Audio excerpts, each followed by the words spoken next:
আসসালামু আলাইকুম pro cricket fans.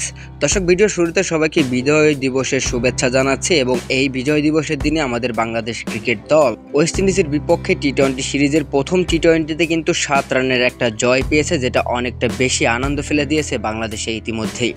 মূলত ওয়েস্ট ইন্ডিজের বিপক্ষে বাংলাদেশ শুরুতে ব্যাটিং করতে নেমেছিল প্রথম টি-20 ম্যাচে এবং সেখানে ব্যাটিং করতে নেমে কিন্তু বাংলাদেশের ব্যাটাররা রীতিমতো স্ট্রাগল করেছে, বিশেষ করে তানজিদ হাসান তামিম এবং লিটন কুমার দাস। লিটন কুমার দাসকে নিয়ে আসলে আমি বেশি কিছু কথা বলতে চাই না, কারণ তাকে নিয়ে কথা বলতে গেলে এই ভিডিওটা অন্যদিকে চলে যাবে। তবে লিটন কুমার দাস ব্যর্থ হওয়ার পর কিন্তু সৌম্য সরকার দুর্দান্ত খেলছিল। আফিফ হোসেনও তিনি কিন্তু দাঁড়াতে পারেননি এবং শম্ভু এবং জাকের আলী তারা দুজন একটা ভালো পার্টনারশিপ করেছিল এবং সেই দিকে শেখ মেহেদীর 24 বলে 26 রান এবং শামীম হোসেনের 13 বলে 27 রানের ক্যামিওতে বাংলাদেশ কিন্তু নির্ধারিত 20 ওভারে 147 রান দাঁড় করাতে পারে 6টি উইকেট হারিয়ে। আর 148 রানের জবাবে ওয়েস্ট ইন্ডিজ ব্যাটিং করতে নেমে কিন্তু আসলে শুরুতেই ওয়েস্ট ইন্ডিজের ব্যাটারদেরকে রীতিমতো চেপে ধরে বাংলাদেশের বোলাররা, কেননা প্রথম 3 ওভারে 3 রান তুলতে পারে 2টি উইকেট হারিয়ে এবং তার পরের ওভারে কিন্তু তানজিদ হাসান সাকিব তিনি বলে এসে আসলে ম্যাচের মোড়টা আরও একবার ওয়েস্ট ইন্ডিজের দিকে ঘুরিয়ে দেয়। তানজিদ হাসান সাকিব চতুর্থতম ওভারে তিনি 25 রান খরচ করেছেন। সেই 25 রান খরচ করার ফলে কিন্তু প্রথম 4 ওভারে ওয়েস্ট ইন্ডিজ 28 রান তুলে ফেলে 2টি উইকেট হারিয়ে।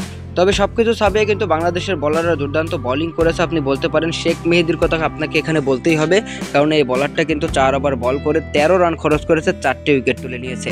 তবে সেই দিকে কিন্তু বাংলাদেশের বিপক্ষেই ম্যাচটা চলে গিয়েছিল, কেননা রবমেল পাউল আসলে যেভাবে খেলছিল সেভাবে যদি তিনি আসলে ফিনিশ করে যেতে পারতেন তাহলে কিন্তু বাংলাদেশ ম্যাচটা জিততে পারতো না। শেষ দিকে রবমেল পাউলের বলে তিনি আউট হয়েছেন 35 বলে 60 রান করে।